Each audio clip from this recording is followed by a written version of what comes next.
요즘 여러분의 기쁨은 무엇입니까? 눈물의 여왕도 끝났는데 이제 뭐가 기쁘십니까? 좀 아쉬운데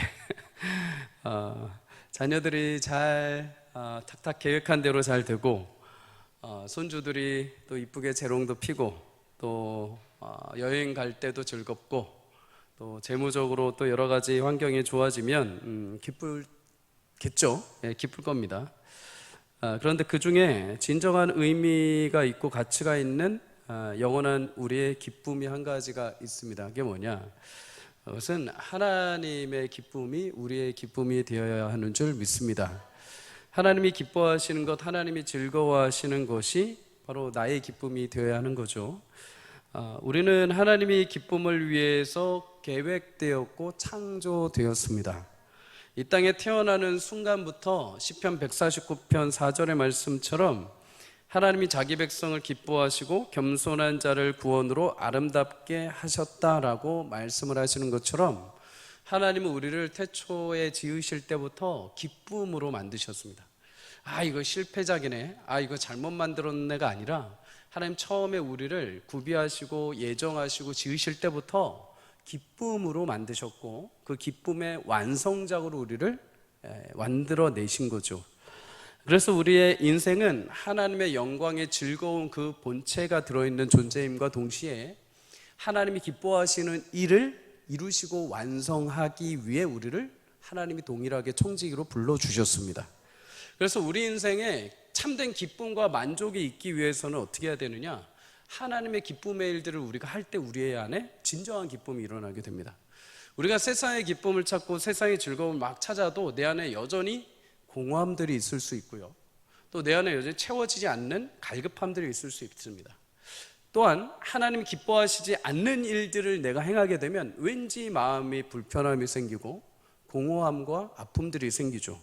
그거는 내가 원래 가야 할 하나님의 기쁨의 자리에 서지 않기 때문에, 우리가 원래 지어져야 될 목표대로 가지 않기 때문에 찾아오는 공허함과 빈 마음인 거죠.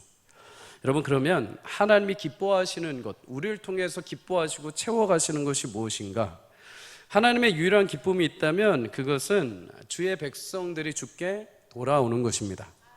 영혼들이 주의 약속의 말씀을 듣고 예수님을 인격적으로 만나고 굳건하게 믿음을 지키며 이 땅에 살다가 주님의 영광의 은혜에 참여하는 것, 그것이 딱 하나님의 유일한 기쁨이십니다.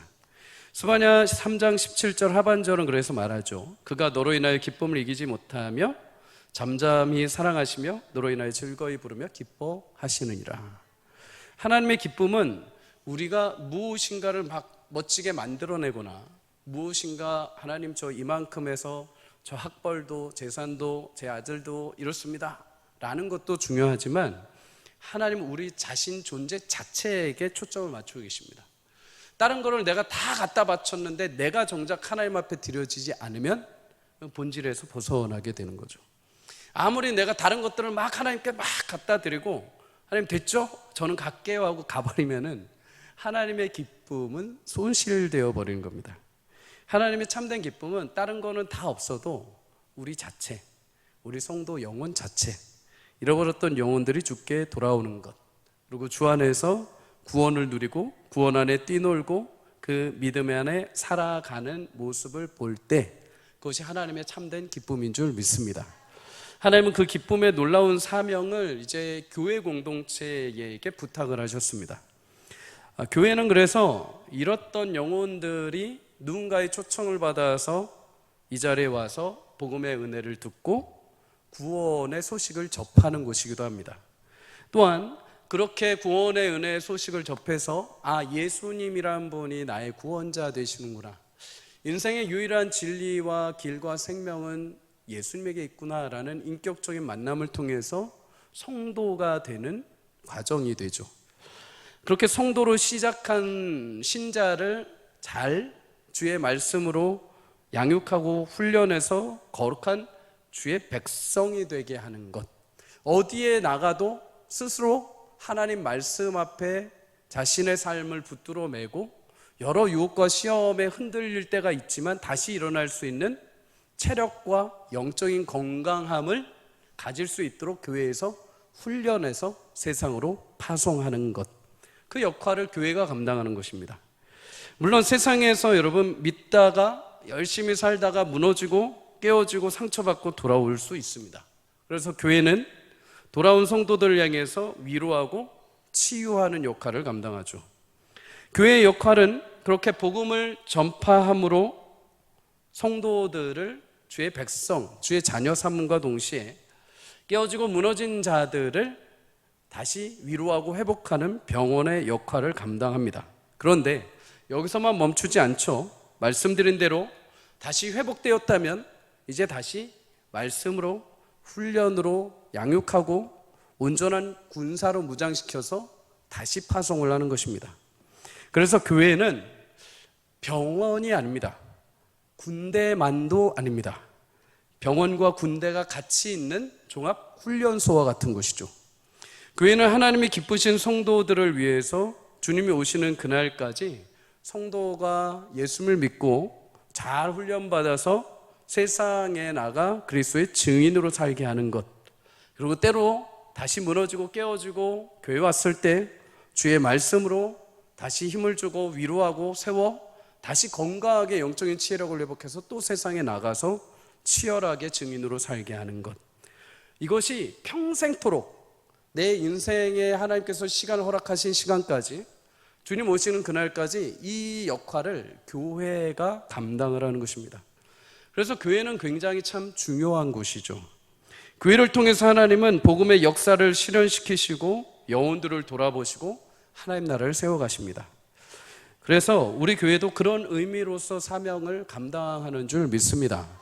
교회가 순전한 말씀, 복음의 선포가 이루어져야 되고, 무너진 자들이 돌아와서 주의 말씀으로 치유와 회복이 일어나게 되고, 잘 주의 말씀으로 훈련받아 건강한 영적인 주의 백성들이 돼서 세상에 나아가서 어느 자리에 있든지 간에 주의 약속의 말씀을 붙들고 승리하고 돌아와서 모두가 함께 모여 주님 앞에 예배하고 그 주님의 영광을 찬양하며 주님의 은혜를 고백하는 곳, 그곳이 교회가 되어야 할 줄 믿습니다. 여러분, 하나님은 지금도 그 기쁨을 위해서 교회를 사용하시고 또 우리 교회 또한 그렇게 하나님께서 불러주신 줄 믿습니다. 이를 위해서 하나님이 복음이 전파되는 곳곳마다 교회를 그래서 세워놓으신 겁니다. 그냥 교회는 대충 누구 믿는 사람들끼리 모여있는 것이 아니라 그 공동체를 통해서 하나님이 구원의 문을 여시고 치유와 회복이 있고 건강한 증인들을 세워가시며 또다시 세상에 나가 승리할 수 있도록 계속해서 성도를 돌보고 세우고 살리는 역할을 하도록 교회를 복음이 증거되는 곳곳마다 세워놔 주셨습니다. 오늘 본문에도 보면 초대교회 당시 최초의 이방인 지역에 처음으로 세워진 안디옥 교회가 등장을 하죠. 하나님께서 안디옥 교회를 세우시는 과정을 통해서 하나님 기뻐하시는 일 무엇이고 우리가 그 일을 위해서 어떤 것을 붙들어야 되는지 함께 잠시 나눠보려고 합니다. 오늘 19절을 우리 다시 한번 읽도록 하겠습니다. 시작. 그때에 스데반의 일로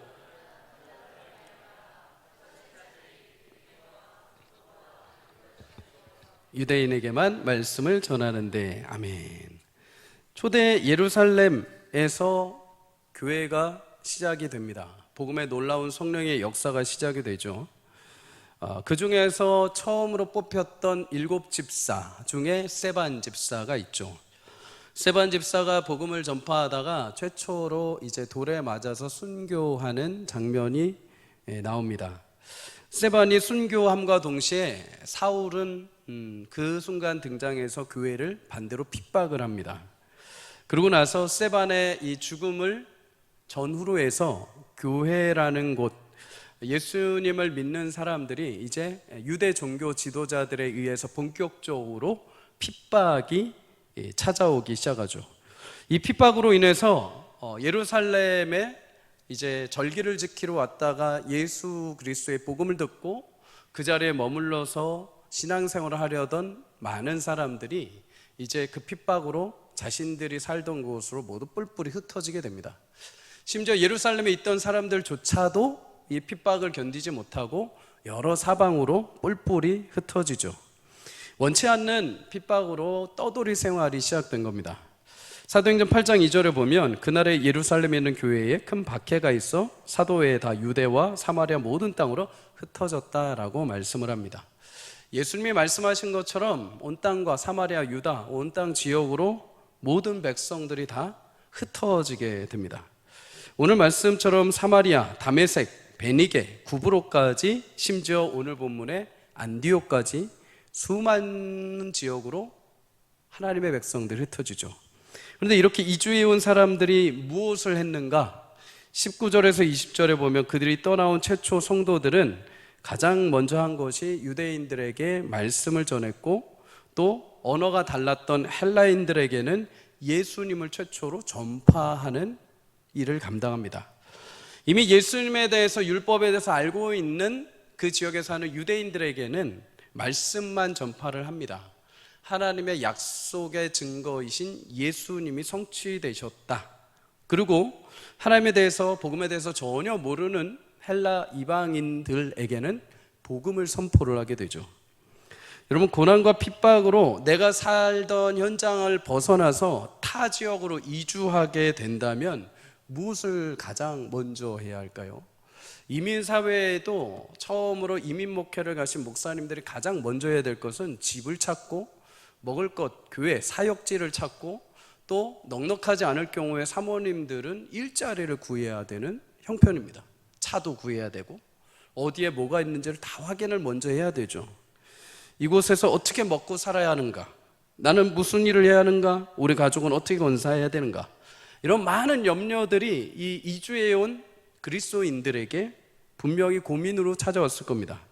그런데 그런 고민과 갈등 속에 이들이 잊지 않았던 것 하나가 무엇이냐? 가장 중요하게 여기며 행했던 것 하나는 그들이 말씀, 예수님을 증거했다는 것입니다.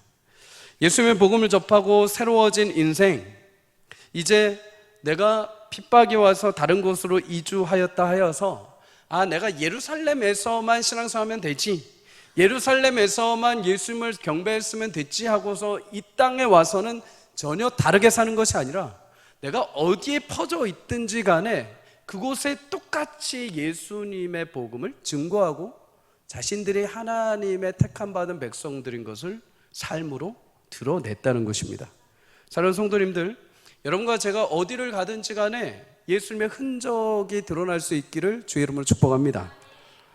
여러분, 여행 가시면 마음이 편안해지시죠? 왜 그럴까요? 나를 아는 사람이 없기 때문입니다. 특히 목회자들은 그렇습니다. 목회자들은 이 교회 주변 반경을 떠날 수가 없죠. 교회가 물론 영광스럽지만 십자가의 짐입니다. 어디를 가든 다 목사님으로 알고 어디를 가든 소문이 나게 되어 있습니다. 그래서 한 토시 한 토시 행동 하나하나마다 다 조심을 해야 됩니다.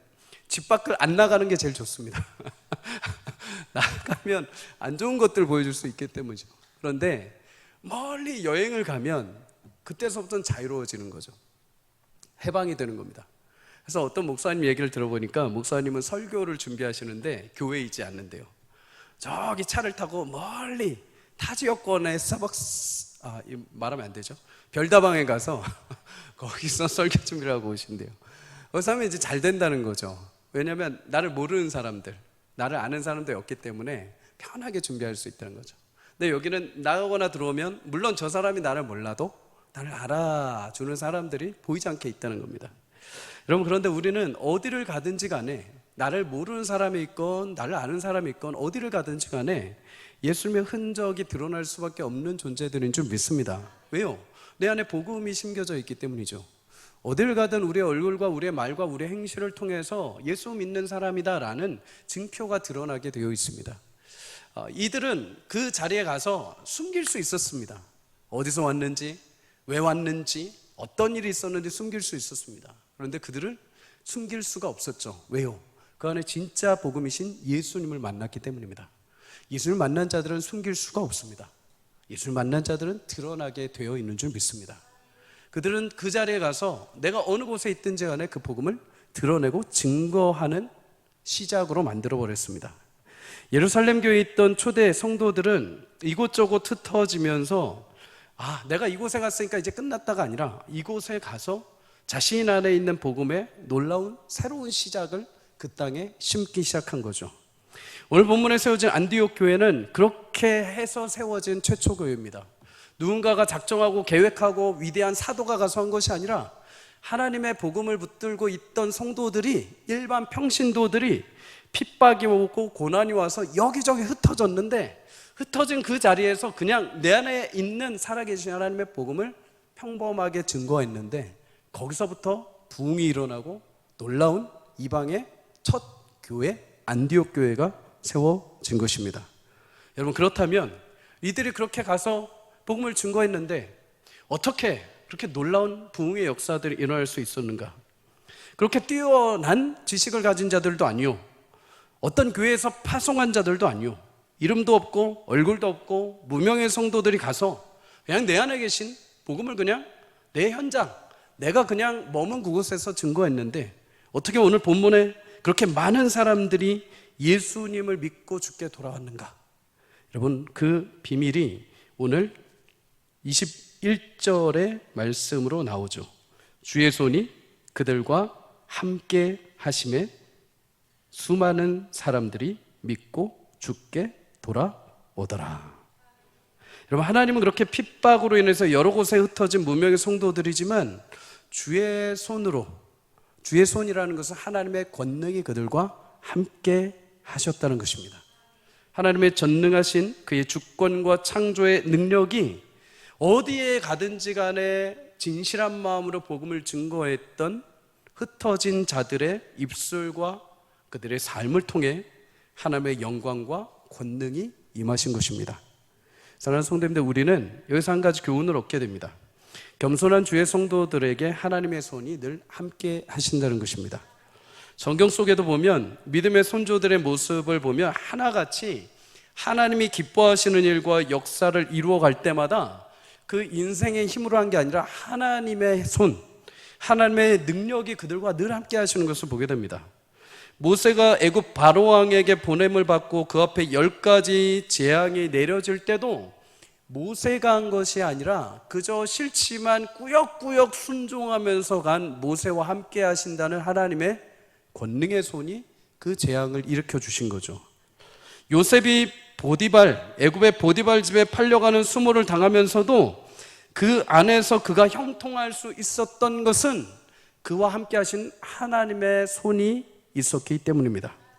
느헤미야가 자신의 조국 예루살렘이 황폐화되고 예루살렘 성전이 무너진 것을 들었을 때, 내가 돌아가서 성벽을 재건하자는 마음을 품었을 때, 그가 여러 방해 공작이 있음에도 그 일을 성취한 것은 그의 입술로 고백하기에 하나님의 손이 나와 함께 하셨다라고 말합니다. 다윗이 한평생 죽음의 위협에 쫓기는 인생을 살면서도 그의 광야의 인생 속에 죽지 않고 그렇게 핍박자의 손에서 건짐을 받고 마침내 약속의 왕위에 오른 것은 하나님의 손이 나와 함께 하셨다고 시편에서 수없이 고백을 합니다. 여러분, 믿음의 선조들의 삶에는 늘 하나님의 능하신 손이 함께 하신 줄 믿습니다. 그런데 그렇게 하나님의 능하신 손이 함께 하신 선조들의 인간적인 특징을 보면 모두가 다 겸손하게 주의 일하심과 약속을 따라서 미련할 만큼 그저 묵묵히 그 길을 걸어갔다는 겁니다. 자신의 앞날에 대해서, 자신의 생명에 대해서 어떻게 될지 모르는 현실이 찾아왔는데 계산하기보다도, 그냥 이렇게 하면 내가 죽지 않을까라는 염려보다도 그냥 하나님, 전능하신 하나님 손이 나와 함께 하심을 믿고 주께 맡겨드리고 그냥 하루하루를 주님의 은혜를 구하며 살았습니다. 그런데 하나님 그거를 굉장히 기뻐하신 거죠. 그 하나님의 전능의 손으로 함께 하셔서 그들의 발걸음 가운데 함께 하셔서 놀라운 능력으로 그들을 역사의 한복판에 하나님의 귀한 일꾼들로 삼아주신 줄 믿습니다. 사랑하는 성도님들, 오늘 본문에 등장하는 무명의 성도들도 마찬가지입니다. 흩어진 그들의 인생의 앞날과 미래 어떻게 될지 모르지만 그러한 현실 속에 그냥 겸허히 하나님이 보내신 그 자리에서 자신 안에 담겨있는 복음을 가감하지 않고 있는 그대로 그냥 전했을 뿐입니다. 왜 하나님 우리한테 핍박하셔서 이 자리에 오게 하셨나? 왜 예수님 살아계신 분 내가 믿었는데 왜 이 모양 이 꼴로 만들어 오셨나가 아니라 그냥 나를 그곳까지 인도하신 것을 그냥 신뢰하고 그냥 그 자리에서 내가 정착한 그 땅에서 그냥 내가 할 수 있는 내 안에 담겨있는 복음의 진리를 전하게 하기도 하고 때로는 선포하기도 하면서 그냥 있는 그대로 전했을 때 하나님께서 하나님의 손으로 그들과 함께 하시며 놀라운 역사의 기도의 교회의 시작을 이루어 내셨습니다. 마치 봄이 되면 민들레 꽃이가 바람에 날려서 여러 군데로 흩어지는 것처럼 민들레 풀잎은 앙상하게 그냥 풀만 남아있지만 바람에 날려간 그 씨가 여러 곳에 심겨져서 또 다른 새로운 생명의 줄기를 맺는 것처럼 하나님을 겸허하게 신뢰하는 성도들은 어느 곳에 어디에 심겨지는 것이 중요한 것이 아니라 어디에 있든지 간에 그곳에서 반드시 하나님의 손이 함께 하심으로 귀한 생명의 열매를 맺게 될 줄 믿습니다. 시편 139편 9절 10절은 그래서 이렇게 말하죠. 우리 함께 읽어볼까요? 시작.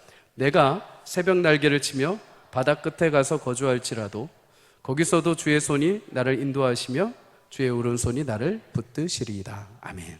성도님들, 여러분은 아까 말씀드린 대로 하나님께서 창조하실 때 이미 내 사랑하는 존재로 만들어내신 분들입니다. 그 사랑은 심지어 우리가 지은 아담으로부터 시작된 죄까지도 끊어낼 수 없는 사랑이기에 하나님은 예수님을 이 땅에 보내셔서 우리를 대신해서 죽이실 정도로 그 기쁨과 창조의 처음 사람의 모습은 가장 아름답게 보고 계시죠. 그리고 이제 구원받은 하나님의 백성들이 어디를 가든 그 하나님의 기쁨에 동참할 수 있기를, 어디를 가든 우리를 통해서 하나님의 기쁨이 많은 영혼들에게 흘러 넘치도록 하나님은 우리 가운데 주의 권능의 손으로 함께 하시는 분입니다. 성도님들, 가는 땅마다 하나님께서 예비하신 기쁨의 샘이 흘러 넘칠 수 있기를 주의 이름으로 축복합니다. 내 스스로를 바라보면서 내가 이곳에 와서, 내가 이 학교에 와서, 내가 이 직장에 와서, 지금 내가 일을 하면서 여기서 무슨 별 볼 일이 있는가, 자신을 스스로를 격하시키지 마시고 하나님이 창조하시던 그날 가장 아름답고 멋지게 위대하게 보기 좋다라고 말씀하셨던 그 기쁨, 스바냐의 말씀처럼 나를 보면서 그 기쁨을 참지 못하시는 정도로 나를 통해서 수많은 영혼들을 돌아오게 하시기 위한 하나님의 귀한 축복의 통로로 나를 그곳에 심으셨다는 것을 확신하시며 내 능력이 과하게 막 할 필요도 없습니다. 그냥 내 안에 주신 예수의 그 복음의 능력으로 하루하루를 하나님의 은혜 가운데 살아내시고 내 입술에서 그 주님을 찬양하고 고백할 때 여러분의 모습을 통해서 하나님의 권능의 손이 함께 하심으로 많은 영혼들이 죽게 돌아오고, 여러분 또한 나를 만드신 하나님의 그 목적과 기능을 그때야 제대로 발휘하며 그것이 우리의 기쁨이 되게 하시는 줄 믿습니다. 정말 우리의 기쁨이 무엇인 줄 아십니까? 흔히 그렇게 말하죠. 목사는 목사답게, 장로는 장로답게, 집사는 집사답게, 아이들은 아이들답게.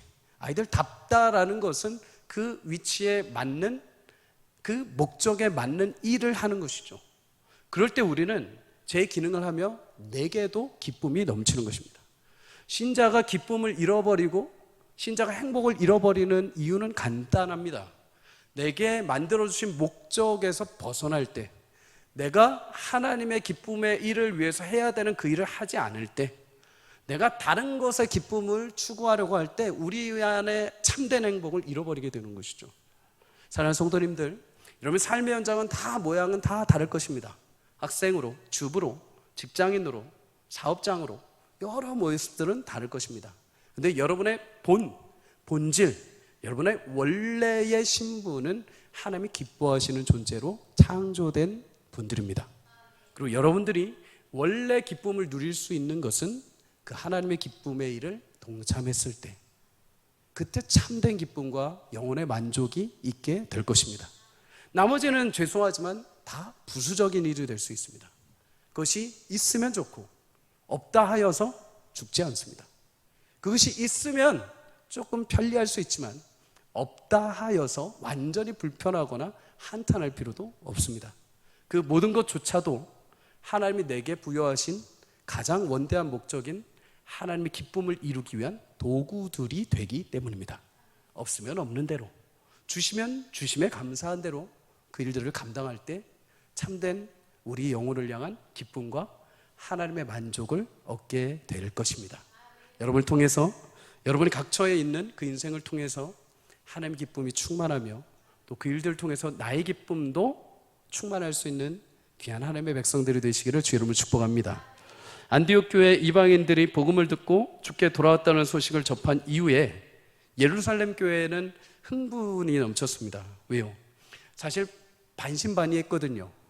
하나님께서 예수님을 통해서 말씀하신 대로 이방인들에게 복음이 정말 증거될까? 이것은 정말 적대적인 이방인 나라에 우상으로 가득 차 있고 철통으로 막혀 있는 이방 나라에 정말 이 복음, 우리가 가지고 있는 어떤 무기도 없고 돈도 없고 뭔가 설득할 수 있는 방법도 없는데 그냥 예수님만 전한다고 진짜로 그 민족들이 정말 하나님을 믿을까? 라는 반반의 믿음과 의심 가운데 있었기 때문이죠. 그런데 본격적으로 안디옥에서 이방인들, 헬라인들이 복음을 듣고 점점 교회가 세워졌다는 말을 듣고 너무나 놀랍고 감사했습니다. 그래서 그들은 한 사역자를 그곳에 파송하는데 바나바를 파송을 합니다. 24절에 보면 바나바는 착한 사람이며 성령과 믿음이 충만한 사람이다 라고 말을 합니다. 대충 아무나 뽑아서 보낸 것이 아니죠. 대충 좀 유능하니까 보낸 것이 아닙니다. 하나님의 성령과 믿음이 충만함으로 그의 인격적인 부분에 있어서조차도 착한 사람으로 많은 이들에게 인정받는 자를 보낸 것이죠. 바나바는 그 사명을 받고 안디옥 교회를 방문해서 하나님 베푸신 은혜에 감격하고 그 교회 성도들에게 이렇게 권면을 합니다. 오늘 23절 우리 한번 읽어보도록 하겠습니다. 시작.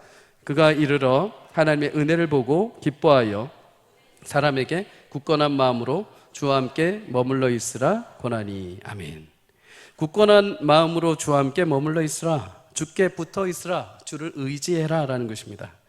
바나바의 말을 통해서 하나님의 기뻐하시는 교회 성도가 되기 위해서 우리가 한 가지 더 기억해야 될 것이 있습니다. 여러분, 성도는 교회 안에서 하나님의 기쁨을 위해서 하나님 앞에 붙어 있어야 되는 줄 믿습니다.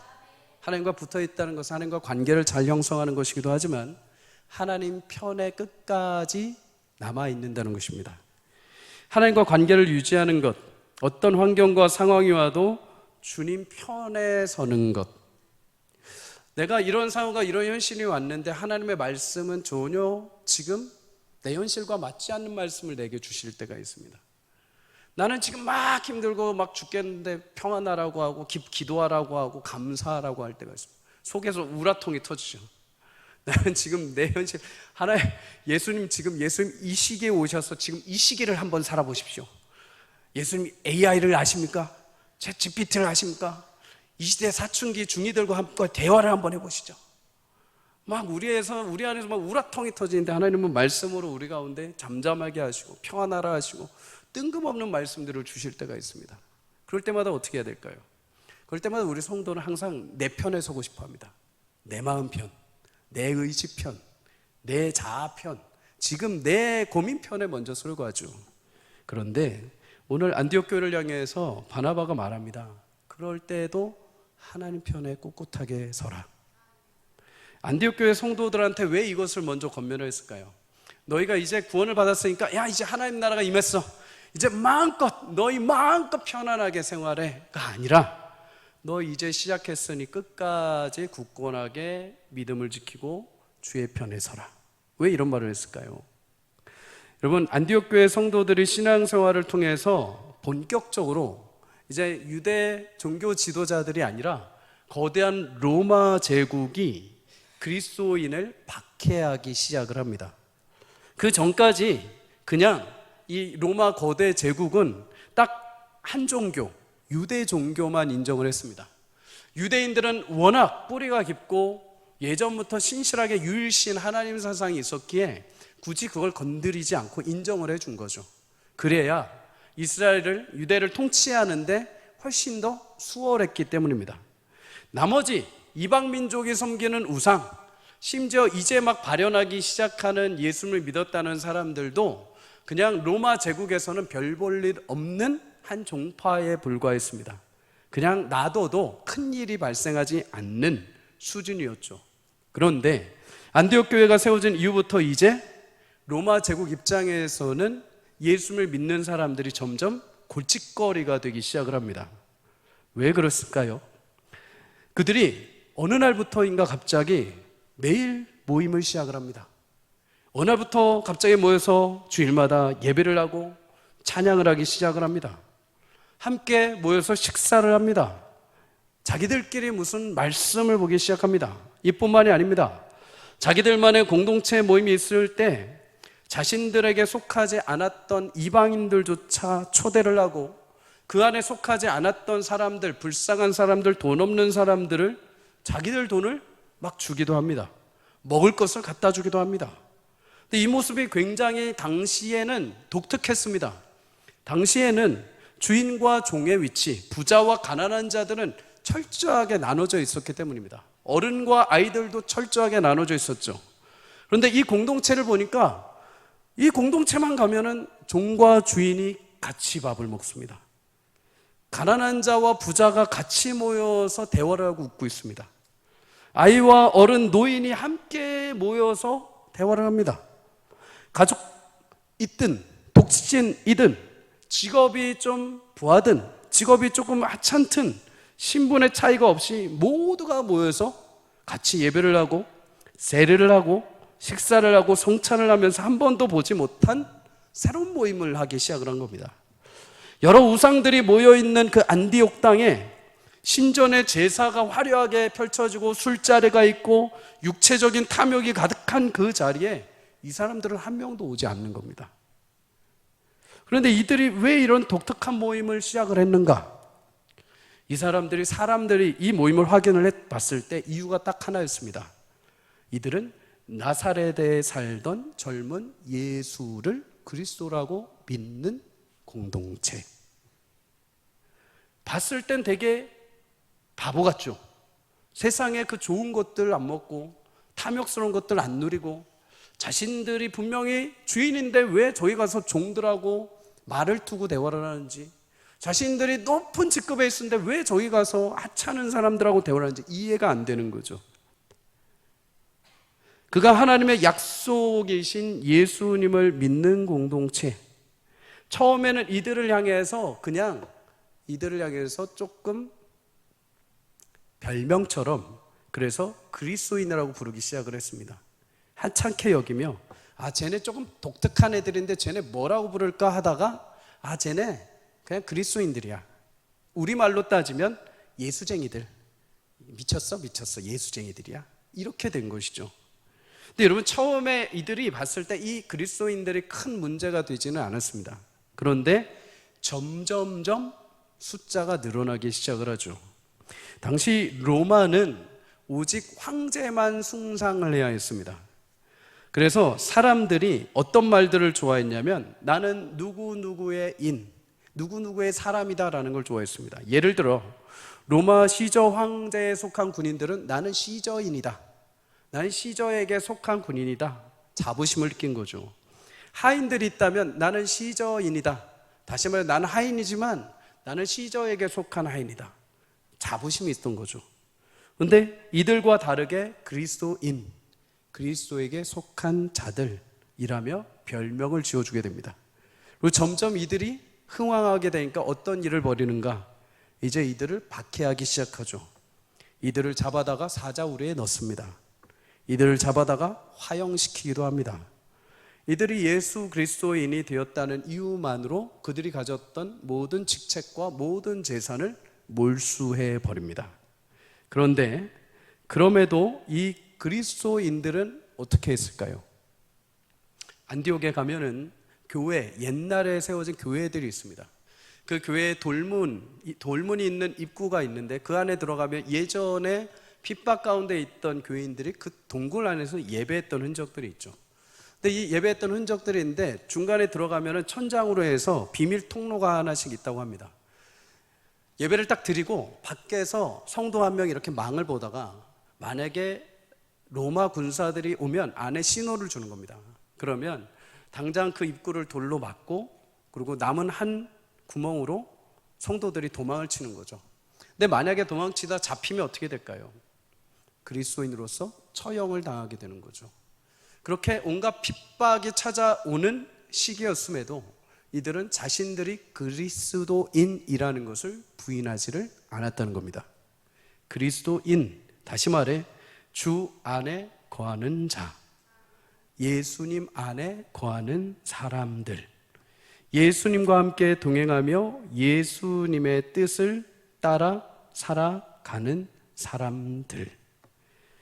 여러분, 이들이 어떻게 그렇게 많은 핍박이 오는데도 그리스도인이라는 이 단어를 버리지 않고 끝까지 신앙을 고백했는가?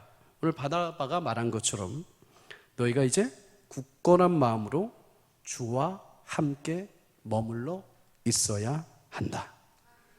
여러분, 우리가 이 시대도 마찬가지입니다. 그리스도인이라고 부름받은 자들, 우리 성도를 향해서 그리스도인이라고 말을 합니다. 아멘이십니까? 혹시 그리스도인 아니신 분들은 손 들어 주십시오. 우리 그리스도인이라고 합니다. 그리스도께 속한 자들, 그리스도를 따라가는 자들, 그리스도께 속해서 그리스도를 닮아가는 자들을 그리스도인이라고 하죠. 세상 속의 그리스도인.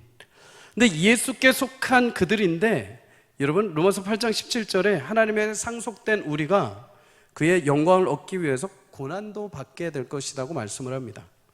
세상에는 시저인, 세상인, 누구인들 수도 없이 많습니다. 이미 그들이 자리를 포진하고 있죠. 그런데 거기에 그리스도인으로 자리하기 위해선 거기에 비집고 들어가야 되죠. 세상의 조롱과 핍박과 멸시와 여러 가지 곤고함들이 우리 가운데 찾아오게 됩니다. 그럴 때 우리가 가장 먼저 하는 게 뭡니까? 쉽게 할 수 있는 게 그리스도인이라는 흔적을 싹 감춰버리는 겁니다. 티를 안 내는 거죠. 월요일 날 예전에 부목사로 있을 때 사택이 이제 교회 안에 있다 보니까 아이들을 데리고 항상 월요일은 밖에 나가야 했습니다. 안 그러면 아이들도 답답하고 저도 답답하고. 근데 월요일 날 이렇게 놀이공원 같은 데를 딱 가면은 희한하게 남자분들이 와요. 월요일 날 분명히 다 직장 나가셨을 텐데, 그러면 남자분들이 이렇게 오면 쓱 서로 이렇게 지나갑니다. 이렇게 한번 눈으로 딱 보면 당신도? 나도 이러면서 갑니다. 서로 목회자인 게 다 티가 나는 거죠. 말하지 않아도 드러나게 되어 있습니다. 근데 우리는 세상에서 그리스도인으로서 조금만 티가 나려고 하면, 조금만 핍박이 오면 살짝 그 이름 딱지를 잠깐 내려놓으려고 하는 거죠. 그러나 사랑하는 성도님들, 오늘 바나바는 분명하게 말합니다. 그것이 우리를 살리는 것이 아니라 그런 일들이 다가올 때 당당하게 그 이름표를 떼지 말라는 겁니다. 그리고 어디에 있어라? 예수 그리스도 편에 서라. 여러 가지 일들이 오고 여러 가지 고난이 오고 여러 가지 어려움이 왔을 때 살짝 주님 제가 이 편에 잠깐 갔다 올게요 하고 갔다 오지 말고 끝까지 여기 있으라는 겁니다. 왔다 갔다 갈매기처럼 왔다 갔다 하지 말고, 지금 조금 어렵다 해서 그냥 저기 한번 살짝 넘어갔다 오지 말고, 지금 내 생각대로 지금 힘들고 어려우니까 저기 딱 하지 말고 그냥 여기 있으라는 겁니다. 움직이지 말고. 베드로전서 5장 8절에 보면 성도들에게 근신하여 철저히 깨어 있으라고 합니다. 왜 그렇습니까? 대적 사단이 우는 사자와 같이 이곳저곳을 다니면서 성도들의 영혼을 삼키기 위해 틈만 나면 노린다는 거죠. 여러분, 사단은 마지막 날에 하나님의 그 주권과 심판 앞에 자기가 무너지는 것을 분명히 알고 있습니다. 그럼에도 끝까지 포기하지 않고 영혼들을 삼키려고 다가가는 거죠. 끊임없이 우리의 마음에 찾아옵니다. 제 안에도 찾아오고 여러분 안에도 찾아옵니다. 그러면서 하는 일이 무엇이냐? 우리 그리스도인 딱지를 자꾸만 떼게 만듭니다. 자꾸만 떼고 혈기로 덤비라는 겁니다. 자꾸만 떼고 네 지혜로 한번 덤비라는 겁니다. 자꾸만 떼고 너 그거 융통성 있게 하라는 겁니다. 자꾸만 떼라는 겁니다. 떼고 자꾸만 잊어버리게 만드는 거죠. 여러분, 이럴 때 우리가 필요한 게 무엇인가? 굳건한 마음으로 주께 붙어 있어야 합니다. 주께 머문다는 것, 예수님은 요한복음 15장에 포도나무, 참 포도나무와 가지로 비유하시죠. 성도는 예수님을 믿고 늘 언제나 예수님께 붙어 있어야 됩니다. 때로 지금 당장 열매가 맺히지 않는다 하여서, 때로 지금 비바람이 불어서 막 가지가 흔들린다 하여서, 날씨가 너무 내리쬐어서 덥다 하여서 그 나무에서 떨어져 나가면 그걸로 말라버리는 거죠. 참고 붙들어 있고 견딜 때 그 모든 비바람이 지나고 나서 그 영양분이신 예수님을 통해서 우리는 참된 양식을 먹고 마침내 귀한 열매를 맺게 될 줄 믿습니다. 주께 머문다는 것, 사도 바울은 주 안에 거한다라고 말합니다. 예수 안에 거한다. 빌립보서 3장 14절에서 바울은 표대를 향해서 그리스도 예수 안에서 하나님이 위해서 부르신 부름의 상을 위해서 내가 달려간다라고 말합니다. 예수님의 표대는 명확합니다. 하나님의 뜻을 성취하신 십자가의 영광이죠. 여러분과 제가 서야 될 편이 있다면 그것은 예수님의 십자가의 영광입니다.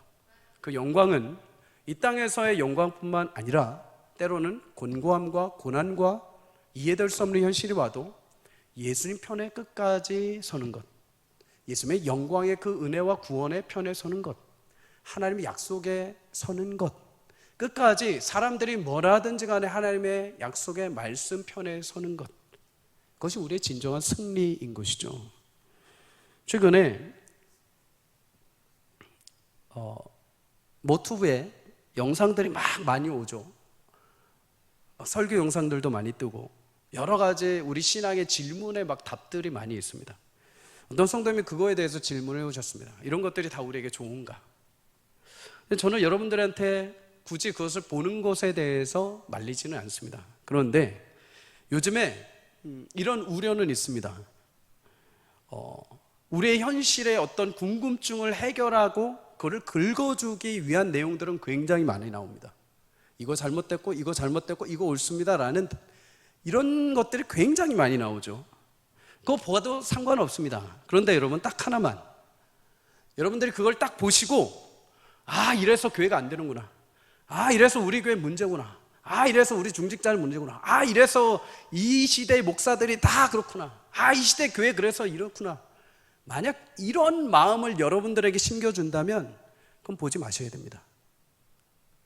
여러분들이 만약에 그 영상을 딱 봤는데 아 이래서 예수님이 정말 귀하신 분이구나, 그걸 딱 봤는데 아 이래서 우리가 교육자와 목사님을 위해서 기도해야 되는구나, 아 또 딱 봤는데 아 이래서 내 성도들을 위해서 내가 그렇게 해야 되는구나, 아 그래서 하나님이 교회를 이렇게 남겨두시고 지금까지 우리에게 씨름하게 하시는 거구나, 아 하나님은 그래서 오르신 분이구나, 하나님 앞에 여러분들을 가까이 밀어내신다면 그거는 마음껏 보십시오. 그런데 한번 보십시오. 여러분, 이 시대 많은 영상들이요, 그런 하나님의 은혜와 사랑, 하나님 편에 서게 하기보다는요 인간의 편에 서게 하는 게 훨씬 많습니다. 인간의 지혜 편에, 이래서 이렇고 저래서 저렇고 수많은 인간의 답들을 만들어냅니다. 잡다한 지식들을 얻게 합니다. 그럼 이제 우리는 그걸 먹고 와서 교회에서 해석을 하려고 하죠. 근데 해석이 안 되죠. 왜요? 우리는 우리 교회만이 가지고 있는 하나님의 영권과 은혜가 있기 때문입니다. 여러분, 세상의 방법으로 유튜브에서 막 하시는 분들 우리 교회 사정 모릅니다. 여러분의 신앙 사정 모릅니다. 그들이 여러분의 기도 제목을 알고 기도하고 만든 거 하나도 아닙니다. 근데 그걸 가지고 우리는 습득하고 마치 그것이 다인 것 양 나의 신앙을 해석하고 교회를 해석하고 우리 신앙을 바라본다는 거죠. 사랑하는 성도님들, 어떤 일이 있든지 어떤 상황이 되었든지 간에 우리에게 가장 중요한 것은 사람의 말도 아니오, 누가 내린 정답도 아니오, 오직 하나님 편에 서는 진리의 말씀 앞에 서는 것이 우리의 유일한 길이요 정답인 줄 믿습니다. 여러분 스스로가 말씀 앞에 서서 그것을 정답 내십시오. 누군가가 너무 쉽게 자신의 의견, 이 시대 사람들이 좋아하는 답변으로 낸 그 답변을 가지고 아 나도 저렇게 생각해 하면서 답을 맞추지 마시고 하나님이 나에게 뭐라고 하시는지를 들어보십시오. 그러면 아마 굉장히 무거우실 겁니다. 왜요? 하나님 나한테 그거 요구하지 않으시거든요. 그렇게 쉽게 요구하지 않으시거든요. 너 그렇게 힘드냐? 네가 더 죽어야 된다. 너 그렇게 억울하냐? 아직 멀었다. 너 그렇게 너를 드러내고 싶으냐? 야, 너 아직도 더 너를 감춰야 된다. 너 그렇게 성내고 있냐? 너 더 용서해야 돼. 계속 우리에게 하나님 편에 서도록 계속 말씀하십니다. 방점이라는 소설을 지은 미우라 아야코라는 신앙이 좋은 여성분이 계셨습니다. 고치기 어려운 암을 이 여인은 가지게 되었습니다. 그럼 우리 보통 어떻게 기도할까요? 물론 낮게 기도해야 됩니다. 당연히 하나님 치유해 주십시오라고 기도를 해야 됩니다. 근데 이 여인이 첫 마디의 기도가 무엇이었느냐? 하나님, 당신이 하시는 모든 일은 언제나 다 옳습니다. 왜요? 당신은 나보다 더 나를 사랑하시고 나를 잘 아시기 때문입니다. 그래서 제가 걸린 이 병도 하나님 당신이 옳다 하셨기에 주신 줄 믿습니다. 여러분, 이거는 인간의 방편으로 생각할 수가 없는 겁니다. 누군가가 알려줘서 할 수 있는 게 아니죠. 하나님 말씀에 어떤 상황과 현실이 와도 내가 하나님 편에 서겠다라는 굳건한 믿음을 하나님이 부여해 주셨을 때 이런 고백이 나오게 되는 것이죠. 근데 여러분 보십시오. 예수님이 십자가 위에서 뭐라고 하셨을까요? 십자가 잔 예수님 쉽지 않았습니다. 십자가에서 처절하게 하나님 아버지 앞에 부르짖습니다. 왜 나를 버리셨습니까? 왜 도대체 이 잔을 내게 주십니까? 그런데 마지막 피를 다 쏟을 때 예수님이 뭐라고 하시느냐? 아버지, 내 영혼을 아버지께 맡겨드립니다. 하나님 편의 마지막 편에 하나님 편에 자신의 마음을 두게 된 것이죠. 예수님이 그렇게 하신 것처럼 이 여인도 그렇게 고백을 한 것입니다. 사랑하는 성도님들, 끝까지 내 계산, 내 상황과 환경이 이해되지 않더라도 하나님 편에 설 수 있기를 주의 이름으로 축복합니다. 이래저래 왔다 갔다 안 하셔도 됩니다. 하나님 편에 섰을 때 지금은 비바람 맞을 수 있습니다. 지금은 조금 더 눈물 흘려야 되고 지금은 조금 더 억울할 수 있습니다. 그런데 마지막 끝에 가서는 반드시 그 하나님 편에 선 영혼들이 열매를 맺게 될 것입니다. 하나님이 가장 아름답게 심으신 포도나무에 접붙여진 가지가 영광스럽게 참된 포도나무의 열매를 맺는 것처럼 여러분과 제가 주님의 편에 끝까지 머물러서 마침내 약속하신 귀한 열매를 맺는 인생들이 되시기를 주의 이름으로 축복합니다. 하나님은 결코 실수하시지 않습니다. 하나님은 실패하지 않으십니다. 끝까지 내 머리와 상식과 내 계산은 자꾸만 저기를 향해도 울면서라도 거기를 쫓아가십시오. 힘들더라도 그 십자가를 억지로 메고서라도 가보십시오. 그럴 때 거기서부터 놀라운 은혜 역사가 시작이 될 줄 믿습니다. 사랑하는 성도님들, 주와 함께 머물러 있는 그 인생을 통하여 하나님께서 여러 아픔과 여러 고난이 있더라도 주의 놀라운 영광의 은혜에 참여하게 하실 것입니다. 히브리서 3장 14절 마지막으로 읽고 함께 찬양하고 기도하겠습니다. 우리가 시작할 때에 확신한 것을 끝까지 견고히 잡고 있으면 그리스도와 함께 참여한 자가 되리라. 아멘. 끝까지 함께 견고하게 붙들고 주님 나라 임하시는 그날까지 아름답게 주의 편에 서서 신실한 주님의 기쁨이 되는 저와 여러분이 되시기를 주의 이름으로 축복합니다.